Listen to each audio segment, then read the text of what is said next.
Continuando en agenda parlamentaria, es un gusto para mí estar en los estudios con el congresista oficialista, representante de la región Moquegua, integrante de la Comisión de Constitución, Vicente Ceballos. Congresista Ceballos, bienvenido a agenda parlamentaria. Mario, buenos días y muy amable por la apertura que me viene esta mañana. Qué increíble es, ¿no? Cómo usted, pues, investigó el caso de Ecoteva, también lo que fue la red de Rodolfo Orellana, y pues también investigó estos actos de corrupción que se dieron en la región Ancash. Ahora que la situación pues se va aclarando un poco conforme avanzan los días y pues se están viendo estos presuntos actos de corrupción de parte pues de Odebrecht, ¿no? También con funcionarios públicos. ¿Qué tiene que decir al respecto? Mire, pareciera ser que el rol fiscalizador del Congreso queda en un segundo orden. Y qué mejor mención que usted hace al caso Ecoteva, vinculado a una investigación que ha sido el expresidente Alejandro Toledo y en su oportunidad el caso Orellana.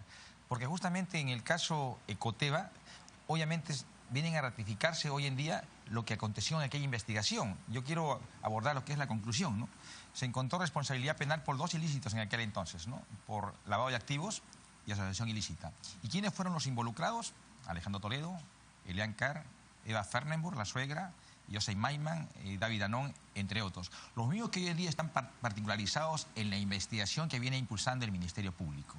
Y digo esto porque pareciera ser que el Parlamento entorpecería la labor de investigación que asume la Fiscalía y en su momento el Poder Judicial en absoluto. Eso es lo que dicen, ¿no? Sí, más bien la complementa y la impulsa. El rol del Parlamento, investigar, no significa necesariamente sancionar. Ese rol le corresponde al Poder Judicial. Pero sí le corresponde asumir el reto, el soporte político. En el caso de Orellana, concretamente, ¿no? Es un hecho que se venía investigando hace 10 años, sin resultados. Cuando el Parlamento toma la decisión de constituir una comisión investigadora especial, obviamente todos los actores complementarios actuaron. Fue masificada el resultado del Ministerio Público, del Poder Judicial, registros públicos, la OCE, notarios, todos comenzaron a actuar por ese rol impulsor desde la responsabilidad política que tiene que asumir el Parlamento en su labor investigatoria. Sin duda el Parlamento, pues, cuya labor es legislar, pues también es importante, como usted lo mencionaba, esta labor de fiscalizar, ¿no? Y es lo que se hace desde el Congreso de la República y se están viendo realmente resultados, ¿no? Efectivamente, ¿no? Hoy en el caso concreto que estamos redundando, el caso Ecoteva, ya hay un resultado concreto, se han identificado responsabilidades, se ha cerrado el circuito. Cuando yo le hablaba de que se identificó en el caso de Alejandro Toledo el lavado de activos, obviamente la dogmática penal dicen que no necesita de un delito fuente, que es un delito autónomo.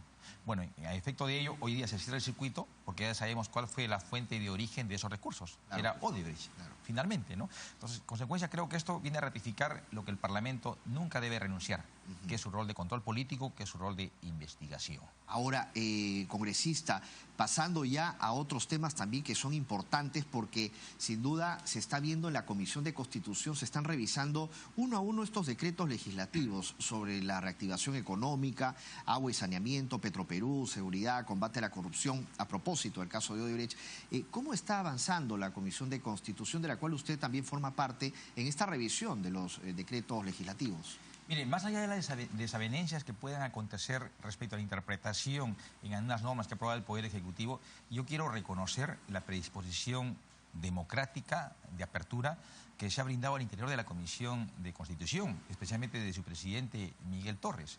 En principio se instituyó un grupo de control político que lo integra bajo la presidencia de la congresista Úrsula Letona, Javier Velázquez y mi persona. Estamos revisando los 112 decretos legislativos promulgados por el Poder Ejecutivo por las facultades delegativas que le dio el Parlamento. Son 112 hasta el 7 de enero. Ahora estamos en el rol de control político, de verificar si son constitucionales y si hay contravención o no a las facultades delegadas oportunamente por el Parlamento. Después del informe que da el Grupo de Control Político pasa a la Comisión de Constitución y podría decirle que ya estamos prácticamente en un 50%. ¿Cuánto hubiéramos querido que esto se pueda zanjar en su revisión al 30 de enero?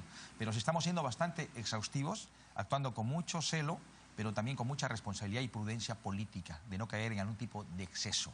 Lo que no queremos evitar en lo posible es confrontar a ambos poderes del Estado. Entonces, el Parlamento, de un tiempo a esta parte, está recuperando su rol especial de control político. Estamos acudiendo realmente a revisar estos decretos legislativos. Creo que ha cumplido su misión en su momento el Ejecutivo, de promulgar las normas y ahora está cumpliendo su rol el Parlamento de revisar estas normas. ¿Con esto quiere decir entonces que el Congreso de la República está madurando políticamente o ha madurado políticamente? Sí, porque fíjese, y esto es muy singular en lo que se da en la Comisión de Constitución, ¿no? No hemos caído en el facilismo de la contravención política de observar por observar. Se está siendo muy cauto, muy preciso en la deficiencia o en el exceso que pudiera tener alguna norma dada por el Poder Ejecutivo. Creo que en la Comisión de Constitución se está dando un auténtico espacio de mucha prudencia, de responsabilidad y de consenso político. Claro. Ahora, el tema, por ejemplo, del INEM, que es el que preocupa, ¿no? Como órgano desconcentrado del Ministerio de Salud, ¿usted, por ejemplo, tiene alguna idea en particular sobre este tema o alguna opinión sobre este decreto legislativo, el 1305? Por supuesto que sí. Y no es como usted lo ha dicho inicialmente de mi condición de oficialista. Sí. No, o sea, aquí soy muy cauto, porque primero en la ley 30.506, una de las facultades es optimizar el servicio público, ¿correcto? Y a efecto de ello es que el Poder Ejecutivo promulga una ley transfiriendo el INEM al Ministerio de Salud. Sin embargo, el informe suscrito por la presidenta del Grupo de Trabajo, Úrsula Letona, también suscrito por Conchita Velázquez como control político y posteriormente ratificado por la Comisión de Constitución y finalmente ratificado por la Comisión Permanente, se establece de que esto estuviera excediéndose de las facultades delegadas, y nuestro parecer es diferente, porque cuando decimos optimización del servicio público, nadie puede estar ajeno a la circunstancia de excepción que se encontraba como tierra de nadie, sin caer en un exceso, del INEM. Necesitaba una mejor calidad, una mejor optimización del servicio. Y más aún, cuando hablamos de servicio de salud, el propio Tribunal Constitucional ha hablado que es un servicio público, ¿de acuerdo? Y no podía estar al margen el INEM de una intervención del Poder Ejecutivo. Y aquí un tema de fondo también, ¿no? Esto perfectamente pudo hacerlo el Poder Ejecutivo a través de un decreto supremo sin llegar a un decreto legislativo que podía ser pasible de control político, ¿no? Sin embargo, podríamos decir, en un exceso democrático de apertura, lo dio a través de un decreto legislativo para tratar de consensuar a todos los actores políticos. Lamentablemente el resultado ha sido negativo, pero seguimos en la percepción inicial de que esta era una propuesta habilitada oportunamente por el Poder Legislativo a favor del Ejecutivo. Ahora, preocupa también que en los hospitales del MINSA, en los hospitales de salud, se estén viendo casos, por ejemplo, de cáncer, de pacientes con cáncer, y se está dejando de lado otros casos también importantes de pacientes que tienen males y que no se están atendiendo. Fíjese, en los últimos años hemos puesto un esfuerzo como país a lo que es el tema de la educación. Pero tan igual y tan necesaria como la educación es la salud. Y usted lo enfatiza y lo describe muy bien. Creo que este gobierno se está comprando el pleito de enfocar todos sus mejores esfuerzos por el tema de salud y complementariamente por lo que es saneamiento básico. Ahora, cuando hablábamos del tema del INEM, prácticamente estaríamos focalizando nuestro esfuerzo en lo que es INEM Lima.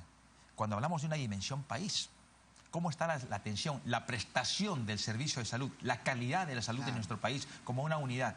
Es deficiente, muy limitada, y seguimos acudiendo a políticas centralistas. Por eso la necesidad de una intervención en el INEM y la necesidad de una reorganización integral de todo lo que es el servicio de salud en el país. Preocupa mucho, congresista, sin duda, el tema de salud, así como también el tema de educación, ¿no? Y quería yo justamente aprovechar para preguntarle de qué manera desde el Congreso de la República pues se piensa quizás legislar en esta materia, ¿no? En materia de educación, que durante los últimos meses pues se ha visto un poco golpeada, ¿no? Fíjese, en la legislatura anterior, quinquenal me refiero, se dieron 3 pasos importantísimos, ¿no?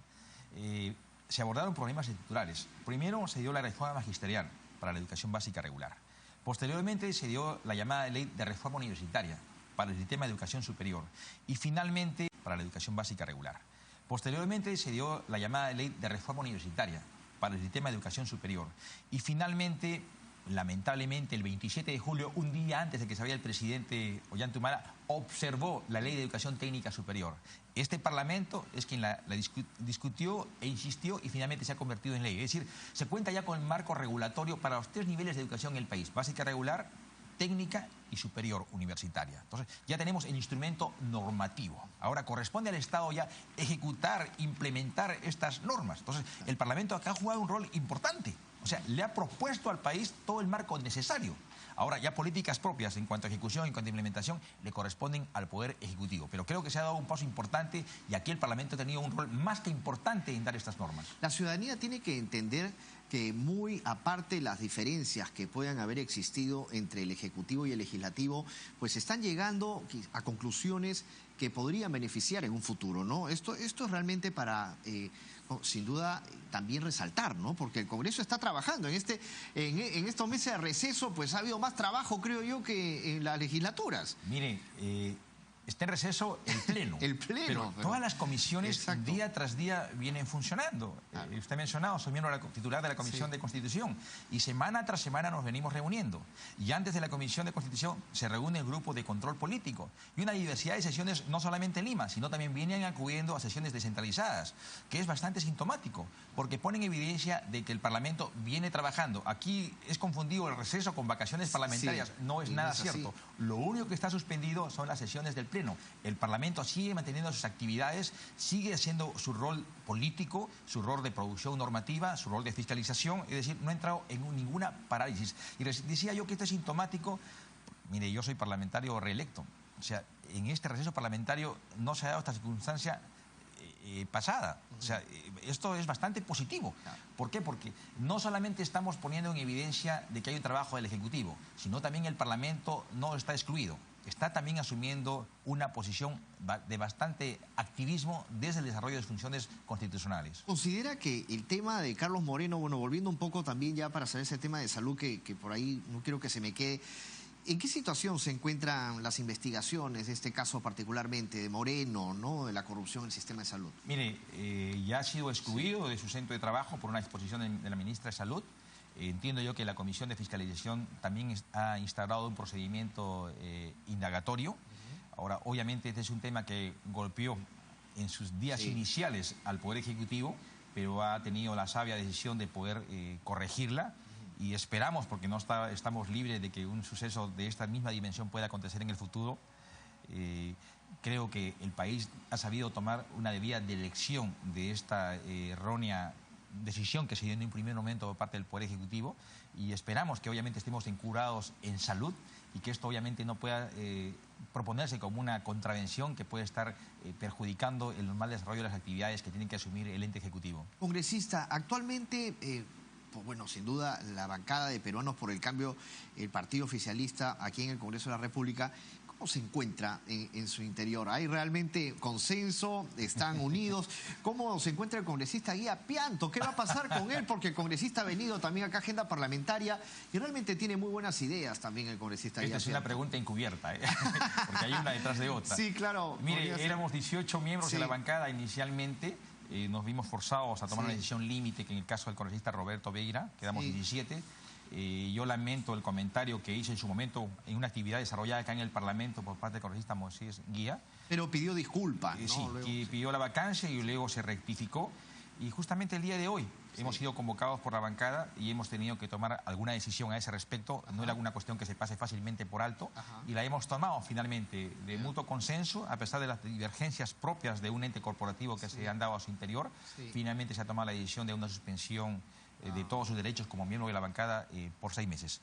Era una medida, es una medida bastante drástica, pero había que asumirse porque hay que dar los correctivos necesarios para tener una bancada mucho más cohesionada, mucho más integrada y como un soporte de lo que es el Poder Ejecutivo. Pero él podría regresar, igual que el congresista Roberto Vieira, que fue invitado nuevamente, según tenemos entendido. Mire, en el caso de Roberto Vieira es una situación diferente porque él ha sido expulsado del partido, o sea, sin derecho a retorno. En el caso del congresista Guía, él ha sido suspendido. Es decir, transcurridos los 6 meses, 180 días, él retoma todos los derechos cual si fuera un miembro más de la bancada.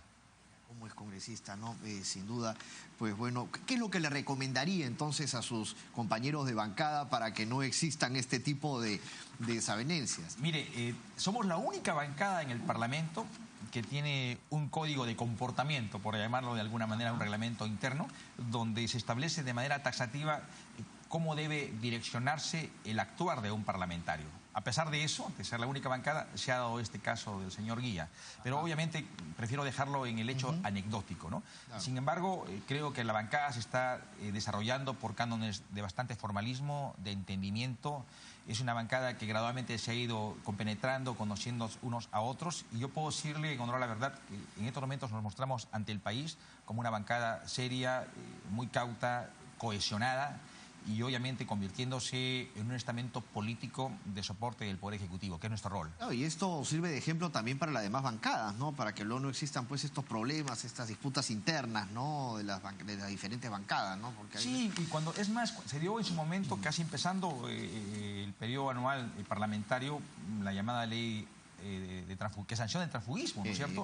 Porque obviamente estamos advertidos, como en el pasado inmediato, de que muchas bancadas entraban de manera muy auspiciosa con un número importante de parlamentarios y en el transcurrir se iban debilitando porque se iban constituyendo grupos en paralelo, ¿no? Y esto obviamente, primero, que desmerecía el voto popular, lo segundo, que le restaba de legitimidad a las bancadas, y lo tercero, que estábamos acudiendo a un fraccionamiento, que esta es una grave contravención al fortalecimiento de las instituciones. Entonces, en este caso creo que se han dado los correctivos necesarios. Las bancadas tienen cada día a perfilarse de manera unitaria y como una auténtica propuesta de sostenibilidad ante el país, sobre todo mirando el ángulo del fortalecimiento de la institucionalidad democrática. Congresista, esta pregunta se la tengo que realizar porque realmente usted es de la bancada oficialista, bueno, y se ha comentado mucho, por ejemplo, ¿no? Del presidente Pedro Pablo Kuczynski y, bueno, su cercanía con el expresidente Alejandro Toledo. Va a viajar Pedro Pablo Kuczynski, el presidente, seguramente a Estados Unidos para una reunión con Trump, con el presidente de Estados Unidos, con quien tuvo una comunicación a raíz pues, de estas presuntas coimas al expresidente Alejandro Toledo. Y queríamos conocer, ¿usted confía en que el expresidente Alejandro Toledo va a ser extraditado acá al Perú para que se le siga el proceso? Mire, algunas cuestiones muy puntuales, ¿no? Sí. A pesar de la provocación que en un mensaje dejó escrito Elian Carr al presidente de la República, él ha sabido marcar distancias con mucha puntualidad y con mucha diplomacia, como corresponde a un cargo de esta alta magistratura.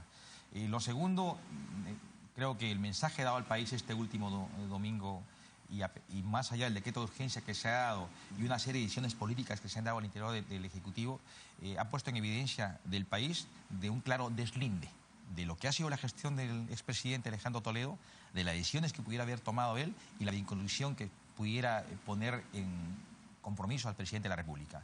Creo que ha habido un deslinde claro, público, y también al interior de la bancada ha habido un mensaje claro, muy prudente, muy honesto, de que el presidente se muestra como un auténtico representante de la nación, con transparencia, con responsabilidad y no inmiscuido en estas mezquindades que están poniendo en tela de juicio lo que es la propia democracia peruana. Congresista, y para finalizar, usted que es moqueguano, ¿cómo está su región? ¿Cómo está la región Moquegua? Porque sin duda pues es una rica región, ¿no? Que puede ofrecer también al turismo, a la gente que quiera, por ejemplo, en este fin de Semana Santa largo, ¿no? Viajar, pues alguna opción. ¿Qué es lo que puede ofrecer Moquegua? No, muchas fortalezas. No olvidemos que el mejor pisco del Perú está en Moquegua, el llamado pisco Biondi. Ajá. Por un lado, ¿no? Que lo tomó usted como si fuese un vaso con agua, me contaba, sí, y al final una anécdota un poco extraña, claro, ¿no? Me brindaron un vaso de agua y cuando lo bebí era pisco, ¿no? Obviamente, ¿no? Es más, el clima es muy saludable, le decimos la ciudad de la eterna primavera. Como Trujillo. Sí, una culinaria muy exquisita, claro, y sobre todo una geografía muy apetecible. Ojalá que en Semana Santa muchos de los peruanos que están compartiendo con nosotros esta invitación periodística puedan partir de lo que significa estas ventajas comparativas que turísticamente propone mi región Moquegua. Y en comidas, ¿qué es lo que se puede disfrutar, por ejemplo, ahí en Moquegua? ¿Algún plato en especial? No, es muy singular y muy reconocido a nivel nacional el cuy chactado.